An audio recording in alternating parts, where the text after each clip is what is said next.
Okay, as part of my talk about the tribulation, I keep focusing on 10 virgins and that being the fourth kingdom. Why is it only about 10 virgins? Why is that labeled a fourth tribulation kingdom? Everything we've been told about, there's all kinds of stories out there about 10 virgins. 10 virgins this, 10 virgins that, 10 virgins the other thing. God had said that the words were going to be closed up and sealed until the time of the end, and then we would understand. And that explains why there's so many different types of stories out there about the 10 virgins. Every single one of them were wrong until it was time to understand what they actually meant, and that wasn't until,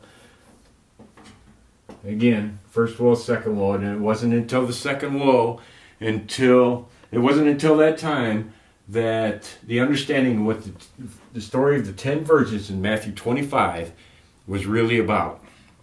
If we take a look at Matthew 25:1, I'm going to go through this really slow. Matthew 25:1, the first word, then. Then. Well, if you read Matthew 24, it's talking about the abomination of desolation.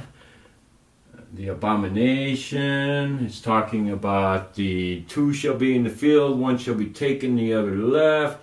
It talks about Christ coming as lightning. Then, during that time, shall the kingdom of heaven be likened unto 10 virgins, and nothing else. Nothing else. Everybody has always, you need to be a 5 wise virgin and be ready for Christ.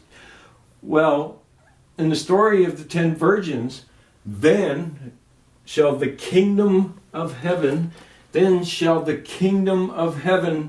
be likened unto 10 virgins. Then, right here, then shall the kingdom of heaven be likened unto 10 virgins. Nothing else. No political kingdoms. No, my church is bad or my church is good and this and that. The kingdom changes. Then shall the kingdom of heaven be likened unto 10 virgins, which took their lamps and went forth to meet the bridegroom. What did they do? They went forth. Where did they go forth from? They had to go forth from somewhere.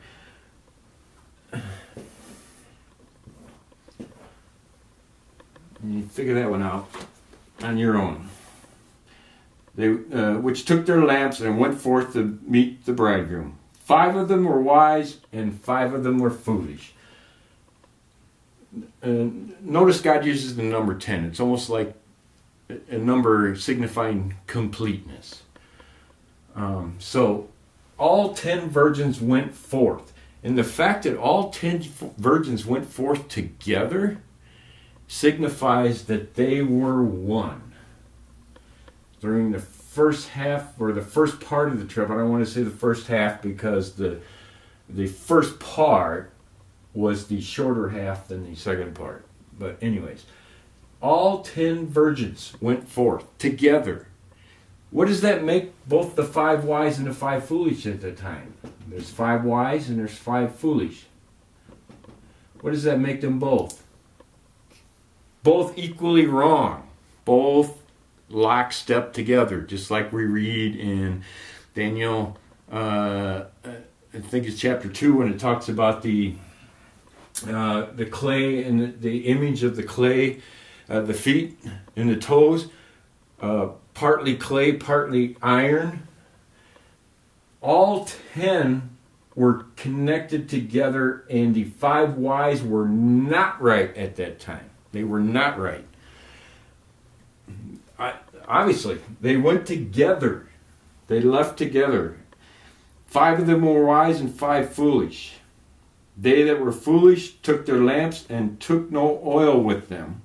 But the wise took their oil in their vessels with their lamps. It's just a signification of God that out of these 10 that went forth, even though the 5 wise were just as wrong as the 5 foolish, they still had oil. They still had oil.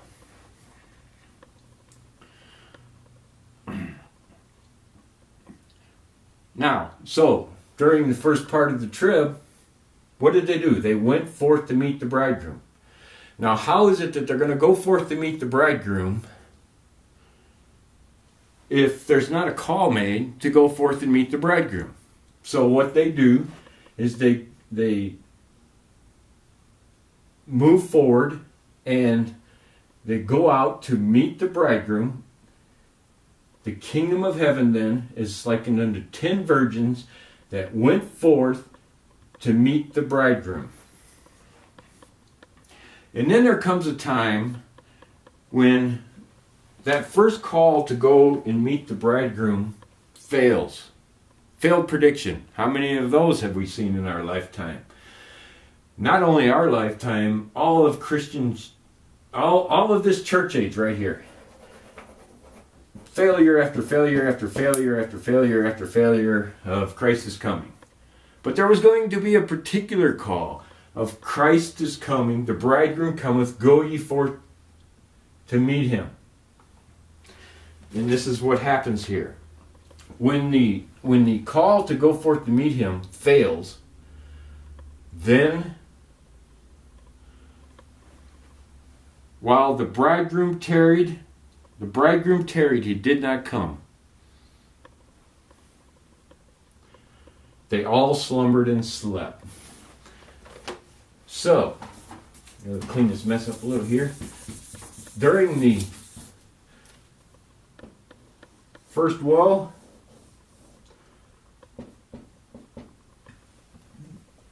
go ye out to meet him, and then he tarries, he doesn't come. So what do? They sleep. What would you do after a failed prediction like that? And it was a pretty strong one. I mean, it was like every single one of the 10 virgins were lockstep with this message. Christ is coming. And then when it failed, they all fell asleep. They all slumbered and slept. And at midnight there was a cry made, Behold, the bridegroom cometh, go ye out to meet him. Again, another message. Go ye out to meet him. But something strange happens during this second message to go ye out to meet him. Then all the virgins arose and trimmed their lamps. Every single one of the virgins arose and trimmed their lamps. And to trim their lamps is an indication of how they were preparing to meet God and understanding correctly. I don't even know how to say that correctly, but you sort of get the idea. They got ready, trimmed their lamps. And then the foolish said unto the wise, something strange happens right here. The foolish at this time, the first part they were connected. During the second part of the trib, after the sleep, the foolish said unto the wise, Give us your oil, for our lamps are gone out. And the wise answered, saying, Not so, not so, lest there be not enough for us and you, but go rather to them that sell and buy for yourselves. So, during this second part of the trib, after we awake, the 5 wise start to separate from the 5 foolish. Through the trimming of their lamps, they're able to understand what's really happening, and it creates that separation. And I don't know how many times I've said, this is where they go. But and we know that in the book of Revelation it talks about how that no man could buy or sell save he that had the mark of the beast. Anybody that's buying and selling the gospel after this time, because of the fact that this is over, is only giving evidence that they are marked by the beast. And that was one of the big messages of the 5 foolish virgins, was to go into all the world. It's just another indication of Satan gathering all the armies of the world together for the battle of that great day. But anyways, the all the 5 wise and 5 foolish, they start to separate at that time. The 5 wise are telling the 5 foolish to go away. And while they went to buy, while the 5 foolish went to buy, they kept trading amongst themselves with their false gospel, showing that they had the mark of the beast. While they went to buy, the bridegroom came. Christ came as lightning. Right there. Christ came as lightning. And they that were ready went in with him to the marriage, and the door was shut. So, when they went with him into the marriage, the door was shut. In other words, this thing here, blocked off, shut. We read a lot of language about the fact that when God creates his eternal kingdom, that there would not, I've said this a million times, the Canaanite would not be allowed in here.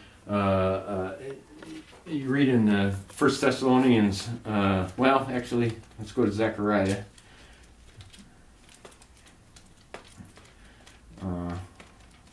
Should have been more prepared here, but it's alright, I'm just winging it. Zechariah chapter 14.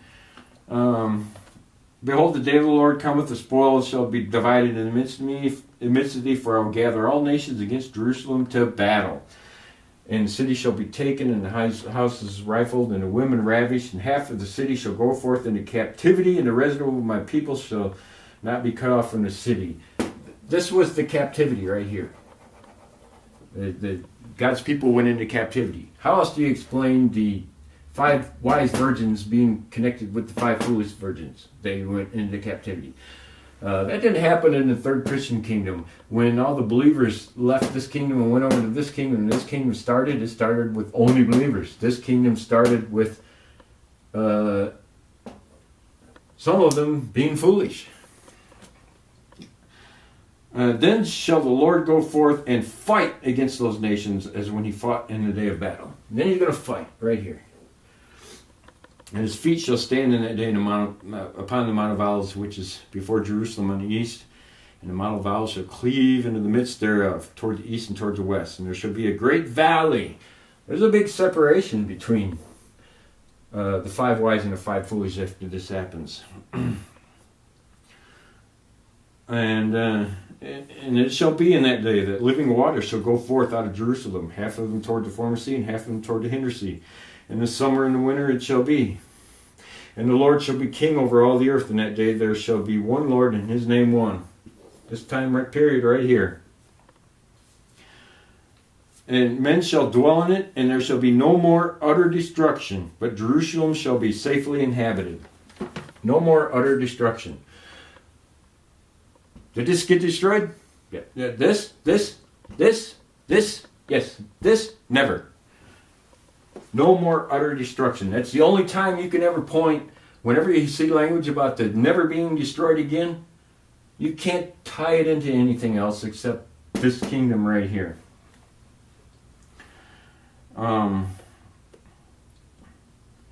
And this shall be the plague wherewith the Lord shall smite all the people that have fought against Jerusalem. Their flesh shall consume away while they stand upon their feet, and their eyes shall consume away in their holes.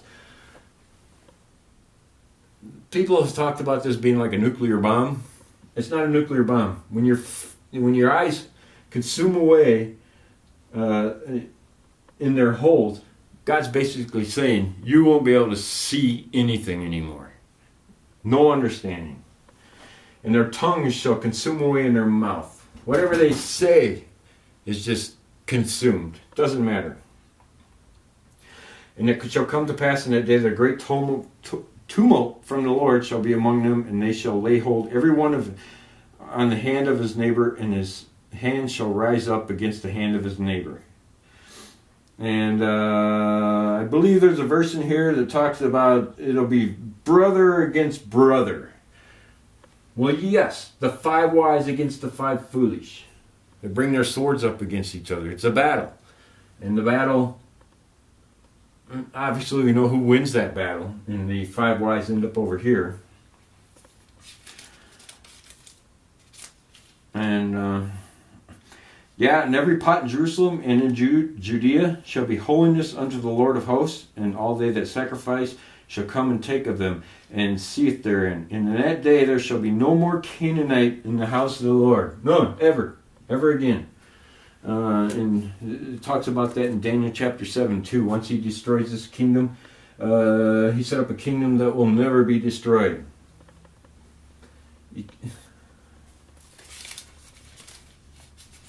So in Daniel chapter 12, I'm going to jump over there really quick. We'll read again about the 10 virgins. And so Daniel chapter 12. And at that time shall Michael stand up, the great prince which standeth for the children of thy people. At that time. What time? This time right here. At this time Michael shall stand up. And there shall be a time of trouble, such as never was since there was a nation, even to that same time. A time of trouble. What does it say in Matthew 24? Tribulation like never seen before. A time of trouble. At this time, Michael shall stand up. And at that time, thy people shall be delivered. Delivered. Everyone that should be found written in the book. Remember, the books are already completed right here. The 144,000 is just a number God uses, showing completeness. But after that's done, all the names are written in the book, and everybody's name who is written in the book at this time when Michael stands up to cause the separation, the battle. Everyone found written in the book will be delivered. God will lose none of them. And many of them that sleep in the dust of the earth shall awake. What do we say about after this? Right after the sleep. When they woke up. What happened? Many of them sleep in the dust of the earth shall awake. Some to everlasting life, and some to everlasting shame and everlasting contempt. And then he goes on and says something very interesting. But thou, O Daniel, shut up the words and seal the book even to the time of the end. Many shall run to and fro, and knowledge shall be increased. Shut up the words and seal the book even till the time of the end. Shut up the words and seal the book. How is it that everybody has the story of the 10 virgins, and every single one of them's different? Pick one. Pick your favorite one. But it was the story of the tribulation period, the time like no other, was shut up and sealed until the time of the end. And it wasn't until then that God revealed pretty much what I've been talking about right here to this whole thing.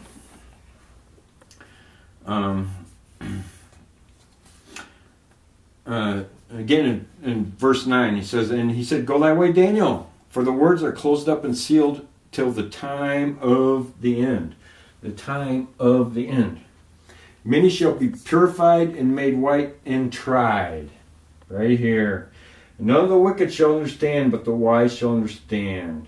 Then he goes on and he talks about from the time that the daily sacrifice shall be taken away, and the abomination that maketh desolate set up, there shall be 1,290 days. I'm not going to get into that. It really doesn't matter now. That's all a moot point at this point. And in Matthew 24, when you read that, it says, spoken of, the abomination spoken of by Daniel the prophet. And he said that abomination, we're reading the chapter, that it would be closed up and sealed until the time of the end.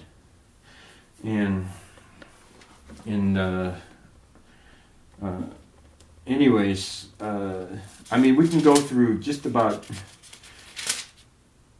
any verse, any of the Old Testament prophets, and we can fit all the stories in there correct, and they will match. They will match. I challenge anybody to throw whatever you want at it, and we'll see where this goes. Thank you very much.